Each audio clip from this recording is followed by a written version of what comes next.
Yeah, this is not a very common situation, but we will always try to find the source of the water issue with any sort of work that we're doing, especially when it comes to all the waterproofing work that we do. In this particular customer's case, it was a customer out of Milford, Massachusetts, and they had water continuously flowing into their basement area.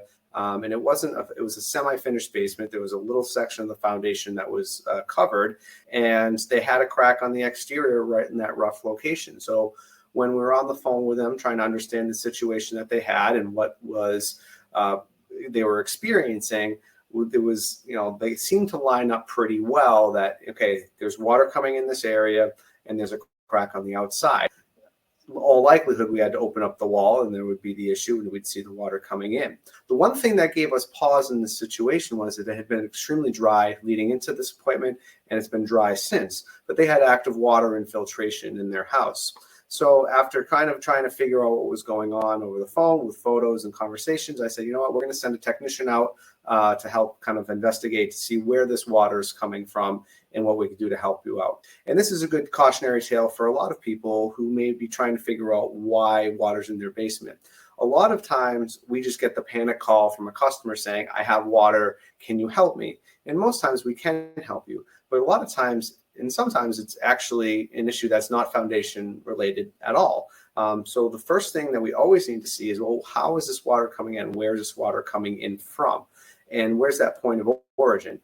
And a lot of times it's very simple to see. You'll see it coming through the wall. You'll see it coming around a pipe penetration that goes out to the soil. You may be coming through a leaking tie rod or where the floor and the wall meet. It might be coming up from the floor like a groundwater situation. And it's pretty obvious, but sometimes a closed in space or having a finished basement will, hide the issue a little bit, and we can't really see exactly what's going on.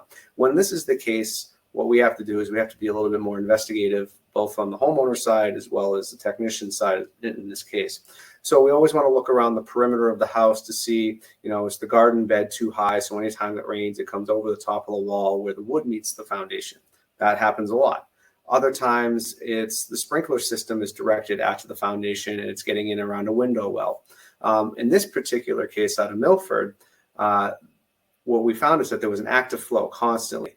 And so in order to see if this was plumbing related, we just shut the main water off to the house. And as soon as we shut the water main off to the house, the water trickling and stopped entirely. So during that time, it was very clear that somewhere in that wall is going to be a plumbing issue. So there wasn't actually any work for us to do there, which was fine because we really were able to help them out. They were able to get a plumber in there, open up the wall to find out there was a copper line that went into the house, and there was a small pinhole leak right at the elbow.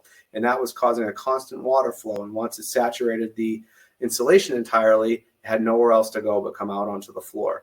So even though the foundation crack is not the cause of it, and we're going to repair that anyways, just so it doesn't become an issue over time, the pinhole leak was the primary issue of the water, and they were able to solve it with a plumber, and everyone was very happy. So in your house, when you have these issues, you have to be a little bit of an investigator to figure out where it's coming in from. And once we know how it's coming in and where it's coming in, then our toolkit gets opened up to be able to give you lots of solutions to be able to repair these things. In this case, it wasn't our toolbox, it was the plumber's, but the homeowner was happy because they have a dry basement now. And that, at the end of the day, is the most important thing for our customers.